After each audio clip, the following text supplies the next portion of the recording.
मेरी बात तमाम माताओं बहनों से, बच्चे से हाथ जोड़कर विनती है। मैं एक ही चीज बोल रहा हूँ, आप लोग सुनिए।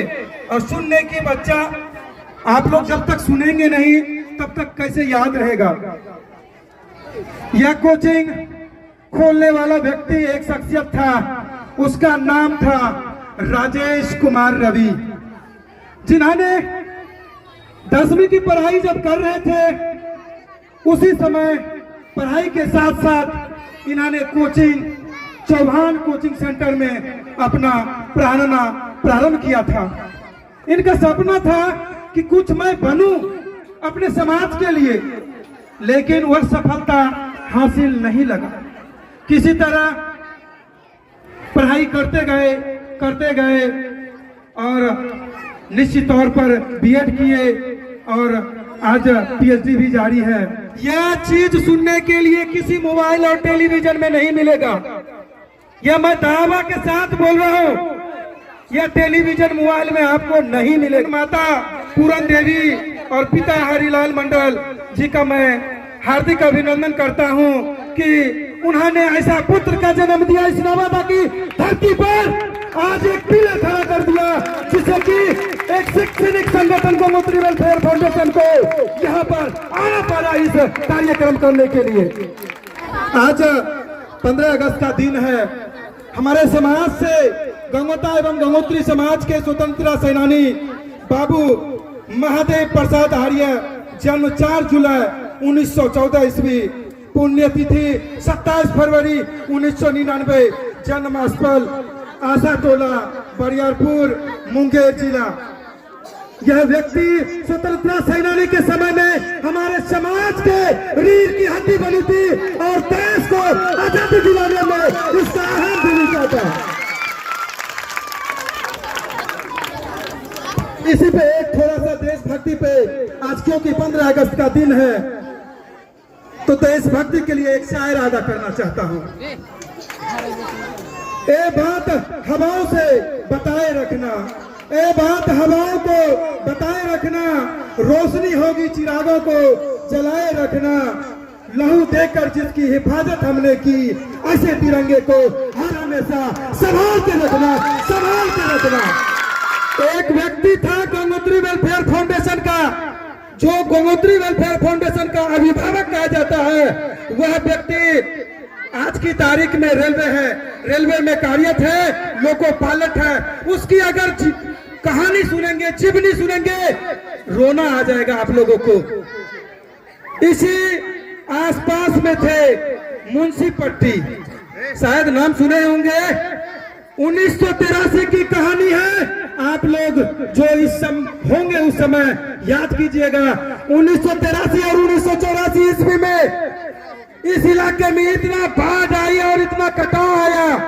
वह विद्यार्थी मुश्किल से 15 साल का था और 1983 ईस्वी में उन्होंने रजिस्ट्रेशन कराया था मैट्रिक का। मैं इसलिए कहना चाहता हूं आप लोगों को, क्योंकि हम लोग गंगा के किनारे हैं, कभी भी कट जाएंगे, लेकिन वह इंसान को एक बार अगर सुनेंगे, दिमाग में रखेंगे तो जिंदगी भर आप लोग कभी भूल नहीं सकते हैं। 1983 ईस्वी में मैट्रिक का रजिस्ट्रेशन कराया, उम्र मात्र 15 साल था।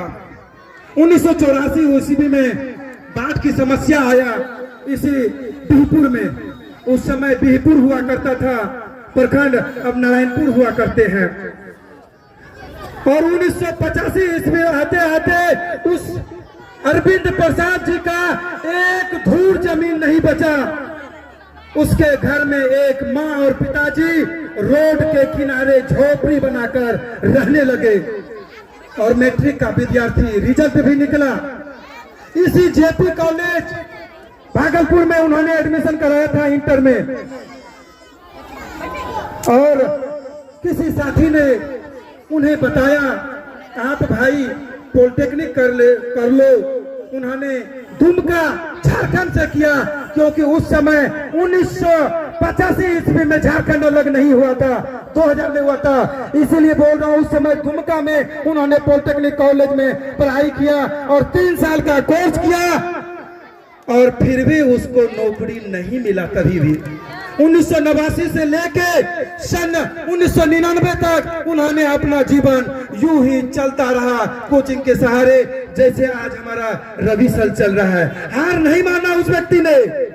जिस तरह रवि सर और अन्य शिक्षक जो यहाँ पढ़ा रहे, उन्होंने हार नहीं माना, अपने आप को धीरे धीरे चलता रहा। माँ का भी कंधे पर बोझ और पिताजी का भी कंधे पर बोझ, दोनों को लेकर चलते चलते चलते चलते कभी रोता था, कभी सोता नहीं था, रात भर सोचते सोचते।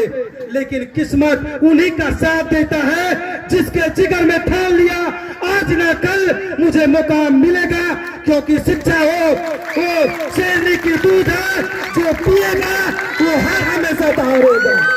और 2001 ईस्वी में लोको पायलट ड्राइवर बना, रेलवे का ड्राइवर बना। आज सुल्तानगंज में मुंशी पट्टी है, यही मुंशी पट्टी सुल्तानगंज में जाके बसा हुआ है, यही मुंशी पट्टी सुल्तानगंज में बसा हुआ है।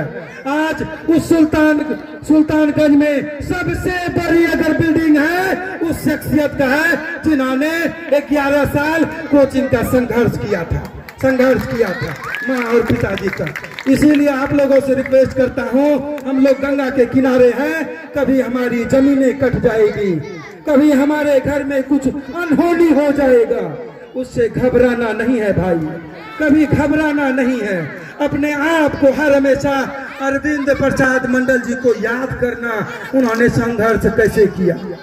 2005 से लेके 10 तक उस समय हमारे समाज में बिजली नहीं जलती थी, उस समय बिजली नहीं जलती थी, ये एलईडी बल्ब नहीं जलती थी।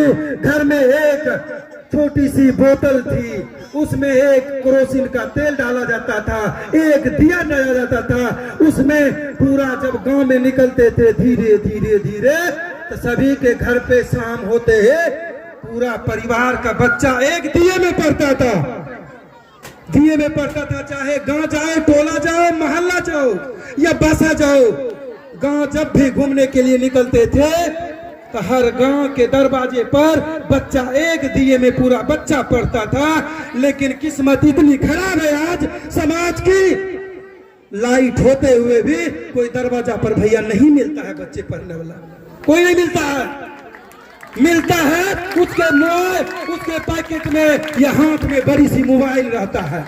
अरे भैया कब पढ़ते हो आप, हाँ कब पढ़ते हो? इसीलिए जो आप लोग बोलते हैं कि इतना नौकरी हुआ था, समाज के उस समय का दौर 2005, 10, 13 उस समाज के लोग जो आगे बढ़ गए, निकल गए, क्या आप लोग नहीं कर सकते हैं?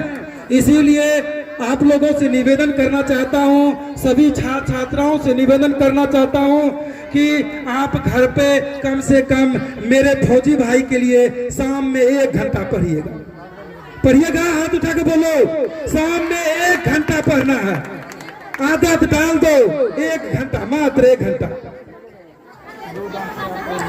हर साल की भांति गंगोत्री वेलफेयर फाउंडेशन 2025 में एक कार्यक्रम किया था जो कि सच्चिदानंद नगर भागलपुर में। अगली कार्यक्रम 2026 में होगा। समाज में काफी बलात्कार जैसी घटनाएं होती हैं, उन सभी हमारी बहनों के लिए कहना चाहता हूं, आप जब भी घर से निकलते हैं तो अपने माता पिताजी को जरूर उस टेलीफोन दे दें, आपका सहेली कौन है, इस चीज का इंश्योर करें, अन्यथा आपकी जिंदगी ऐसे बर्बाद होगा जो कि समाज में आपका माता और पिताजी कभी समाज में अपना मुंह दिखाने लायक नहीं होगा। क्योंकि माँ और जो स्त्री होती है वो ही हमारे समाज का लाज बचाती है।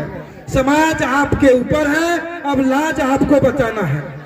उन पिताजी, उन माँ को भी मैं कहना चाहता हूँ, आप जरूर एक बार अपने बच्चे से पूछें और रात में जरूर चेक करें हमारा बच्चा सो रहा है या किसी और से बात कर रहे हैं। आपका जिम्मेदारी है चेक करना, आपकी जिम्मेदारी है कि कॉलेज में क्या पढ़ाई हुई, स्कूल में क्या पढ़ाई हुई, आपका जिम्मेदारी है। यह जिम्मेदारी नहीं है कि बेटा हो गया, कहाँ पढ़ रहा है, नहीं पढ़ रहा है, क्या कर रहा है, नहीं कर रहा है। अगर जिम्मेवारी से भागिएगा तो आपका बच्चा आने वाला फ्यूचर में पंजाब दिल्ली खटेगा, यह निश्चित है। इसीलिए अगर जिम्मेवारी बच्चे पे देंगे, समय बच्चे पर देंगे, तो निश्चित तौर पर सिर्फ आपका काम है कि एक बार जरूर बच्चे से पूछे। कोई भी चीज होती है तो माँ और पिताजी को बताने का प्रयास करें। आदर्श सर्वोदय विद्या मंदिर के शिक्षक गण हैं, मैं उनका हार्दिक अभिनंदन और वंदन करता हूं। हमारे पदाधिकारी भी जो नहीं आ पाए, सभी का मैं इन्हीं चंद शब्दों के साथ आप लोगों से विदा लेता हूं। और मुझे बहुत खुशी हुआ कि यहाँ पर आगमन हुआ गंगोत्री वेलफेयर फाउंडेशन का, जो कि हमारे अतिथियों के द्वारा कुछ बताए गए। इसमें जो भी त्रुटि हुए होंगे मैं उसके लिए क्षमा प्रार्थी हूँ। धन्यवाद। बहुत बहुत धन्यवाद छोटे सरकार जी। मैं आपकी जितनी तारीफ करूं, मैं उनके शब्द में, हमारे शब्दकोश में वैसे कोई शब्द है नहीं। एक बार जोरदार ताली बजाएंगे। मैं कहना चाहूंगा आदर्श सर्वोदय विद्या मंदिर, जिसकी खूबी कही जाए, क्लास नर्सरी से नर्सरी का भी परफॉर्मेंस दिख रहा है। और अब जो मैं आप सबके बीच नाम लेने जा रहा हूं, वो कंपटीशन यानी कि प्रतियोगिताओं, परीक्षाओं में अपने भाग में, उनमें भी उनका परचम लहराया जा रहा है। मैं नाम ले रहा हूं, तब तक आप आएंगे। मैं अतिथिगण से कुछ वक्ता से और आपको सुनाना चाहूंगा। मैं यानी कल के दिन 14 अगस्त के दिन, इस 15 अगस्त के शुभ अवसर पर उनका प्रतियोगिता टेस्ट हुआ था, जिसमें जो सफल अभ्यर्थी हैं, अभिषेक जो राघोपुर से आते हैं, आशीष जो नवादा से आते हैं, प्रीतम कुमार प्रीतम जो कि ग्राम नहीं दिया गया है, आसपूस से होंगे, नवादा से ही होंगे, रेणु कुमारी, काजल कुमारी, छोटू कुमार, पंकज कुमार, कृष्ण कुमार जो कि आदर्श सर्वोदय विद्यालय के हैं, सौरभ कुमार और प्रशांत कुमार। मैं सबों से आग्रह करूंगा कि आप लोग आवे मंच के बगल में। मैं तब तक मैं आप सबों के बीच एक दिलचस्पी वाली व्यक्ति से मिलाना चाहूंगा।